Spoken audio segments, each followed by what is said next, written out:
All right, folks, I'm at the Henry Ford Museum in Dearborn, Michigan. I'm going to try to give you a quick run through as quick as I can. This place is huge, just on the automotive aspect portion of this museum. That is the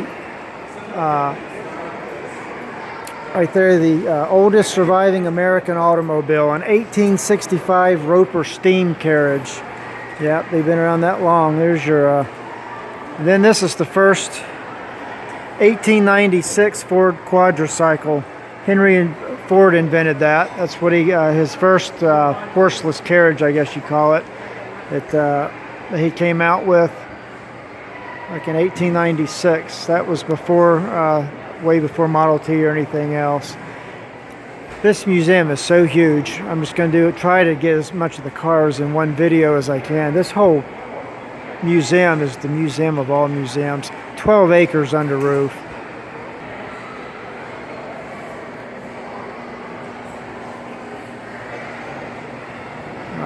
Iconic Chevrolet, and best of all, McDonald's. Yum. This is in the middle of the automotive section at Lanny's Diner. It's an actual dining car. We had lunch there. Of course, everyone knows what that is. 59 Cadillac. Here's a row of presidential limousines. This one is the Reagan car. This was used from 72 up to 92, believe it or not. Yes, it does. If you know Lincolns, you know it doesn't look like a 72. I had one. It had been not rebodied, but updated the front and the rear to looks like a 78 or 9. But that was used up through George H.W. Bush,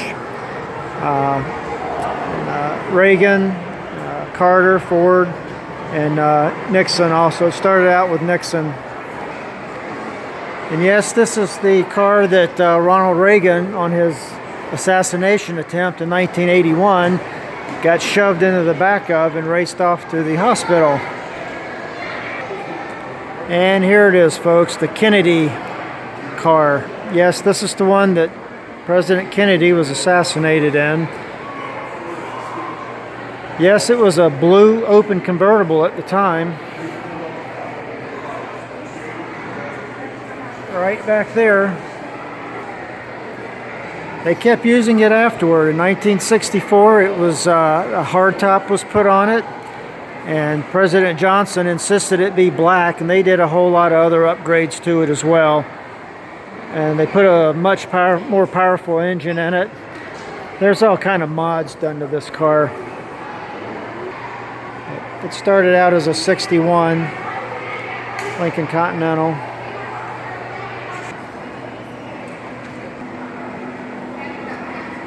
And this is the 1950 Lincoln, known as the Eisenhower Bubble Top. These things are so long I can hardly get them on one screen. I could do a video on each one of these cars, but I'd bore everybody to tears and it'd just take forever.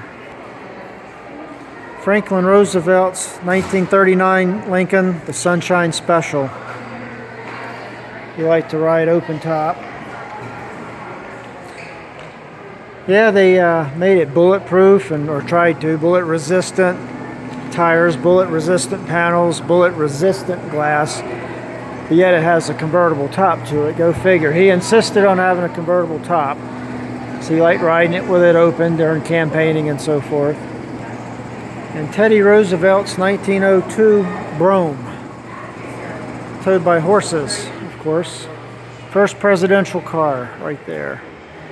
Now, interesting note, but a sad note. After that Reagan limousine, the first one I showed you, all the ones after that are now destroyed after use. So no one gets their hands on all the top secret, sensitive security measures that's built into them, which is kind of sad. So there'll never be another one in a museum. I remember these things. That's an 81 Checker Marathon. They built those until 82. They built them a long time. That was all over New York back in the day. Now they just use regular street cars.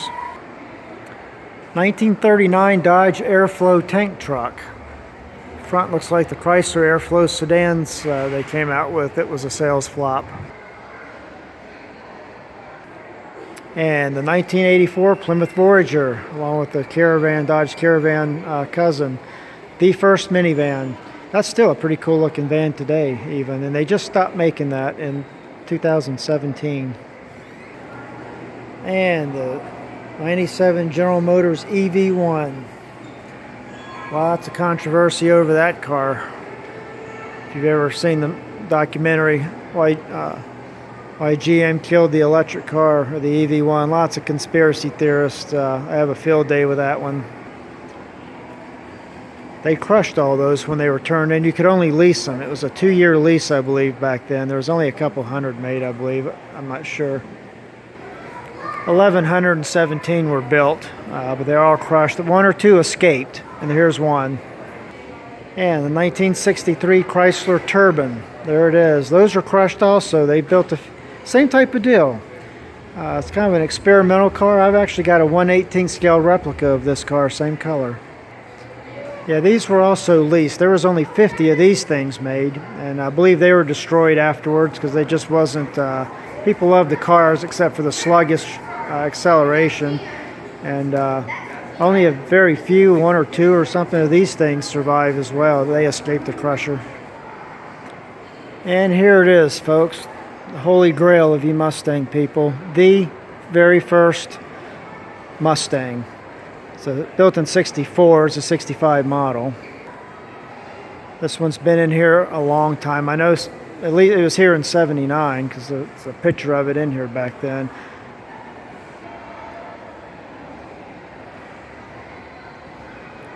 Canadian airline pilot. That explains the Newfoundland and Labrador license plate on the back.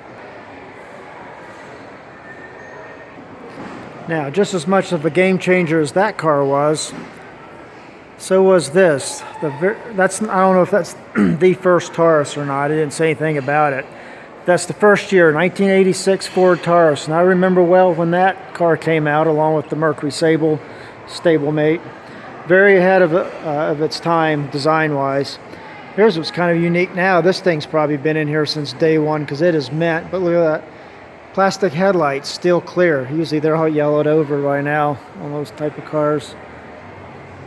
Ford had gone with the Aero design in '83, starting with a Thunderbird, which I had one of those, actually '83 and in '87.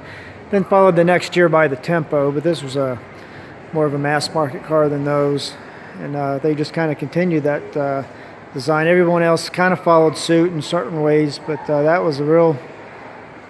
that was something when it came out, that was for sure.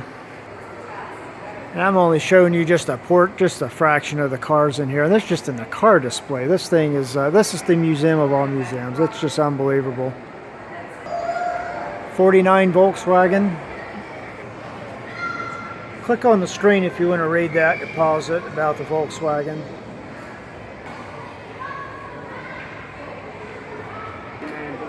Now for you 49 Ford folks, that is the first 49 Ford.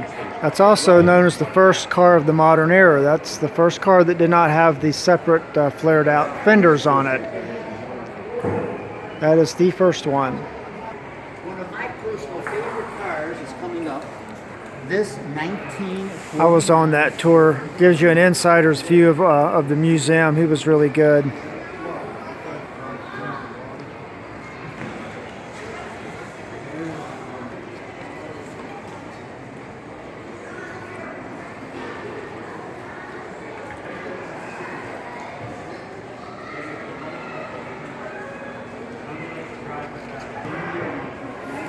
Another car ahead of its time, an innovator, that Corvair, Chevy Corvair.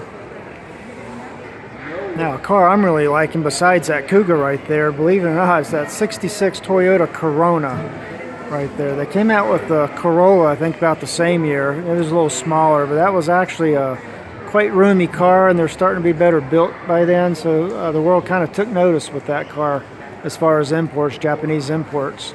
It was just when they started.